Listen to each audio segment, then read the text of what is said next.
Good afternoon everyone. I am Raj Nandini Chauhan and I am here to give a presentation on the topic नारी अदालत। तो ये क्या है? ये एक ऐसी अदालत है जहाँ पे महिलाएं महिलाओं के लिए न्याय करेगी, मतलब ये सिर्फ और सिर्फ महिलाओं के लिए है।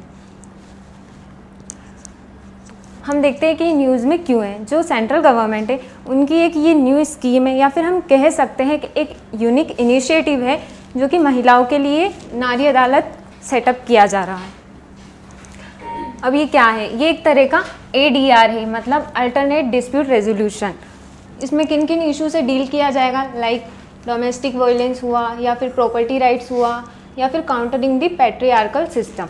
अब सभी को पता है कि हमारे इंडिया में ज़्यादातर कौन सा सिस्टम चलता है? पैट्रियार्कल सिस्टम, जिसमें कि जो फैमिली के हेड होते हैं वो होते हैं हमारे फादर, और वही डिसीज़न लेते हैं।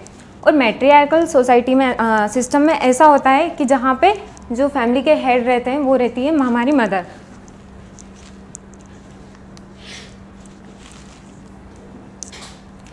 अब देखते हैं कि अल्टरनेट डिस्प्यूट रेजोल्यूशन ये होता क्या है।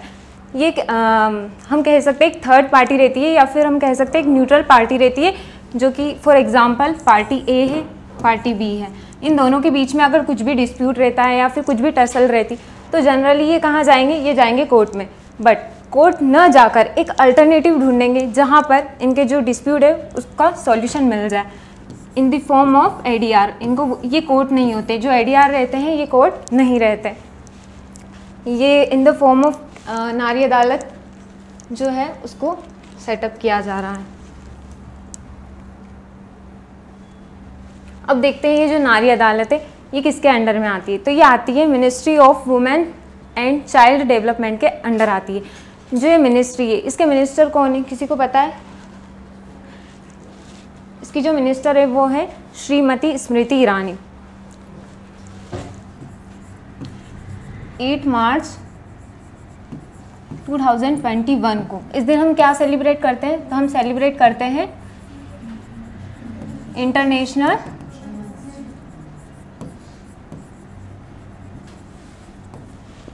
Women's day.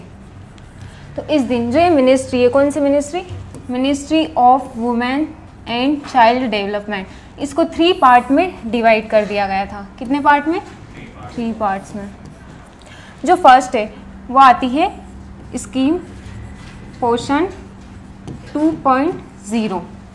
इसमें जो चिल्ड्रन है उनके डेवलपमेंट की बात कही गई है। ये काय के लिए? ये है डेवलपमेंट के लिए चिल्ड्रंस के। और जो दूसरी मिशन आता है वो आता है वात्सल्य।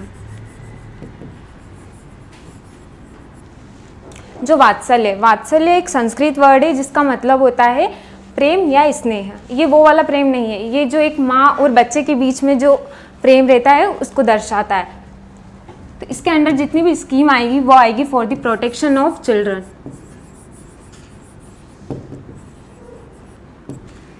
यानी बच्चों से रिलेटेड जितनी भी प्रोटेक्शन वाली स्कीम है वो सब आएगी वात्सल्य में। और जो थर्ड है वो है मिशन शक्ति। अब नाम से ही पता चल रहा है जो ये मिशन शक्ति है किन के लिए? महिलाओं के लिए।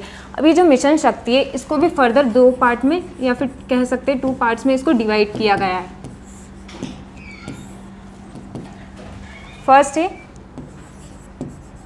मिशन संबल और दूसरी है मिशन सामर्थ्य। जो संबल सब स्कीम है ये है for the protection of women, महिलाओं के प्रोटेक्शन के लिए है। और जो सामर्थ्य स्कीम है ये है डेवलपमेंट के लिए, ये डेवलपमेंट के लिए। अब प्रोटेक्शन में कौन कौन सी स्कीम आ गई? For example women helpline number और उज्ज्वला योजना। उज्ज्वला वो LPG वाली उज्ज्वला नहीं, वो अलग है।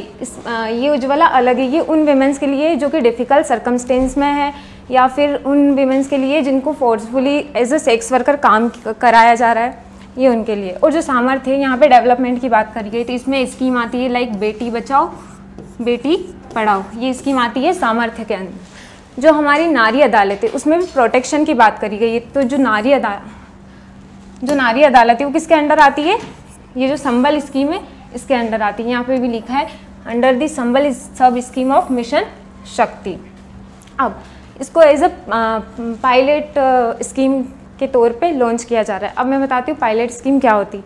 पायलट स्कीम मतलब फॉर एग्जांपल इसको पहले स्मॉल एरिया पे या फिर हम कह सकते हैं बहुत ही छोटे एरिया पे इसको इम्प्लीमेंट करेंगे, फिर उसके बाद एक्सपेरिमेंट करेंगे, फिर इसको बड़े लेवल पे ले जाया जाएगा।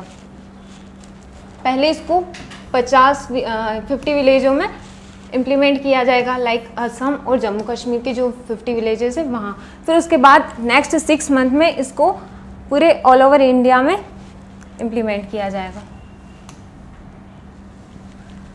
अब देखते हैं हम अदर एस्पेक्ट्स ऑफ नारी अदालत। तो जो नारी अदालत है उसके मेंबर्स रहेंगे 7 to 9 मेंबर्स।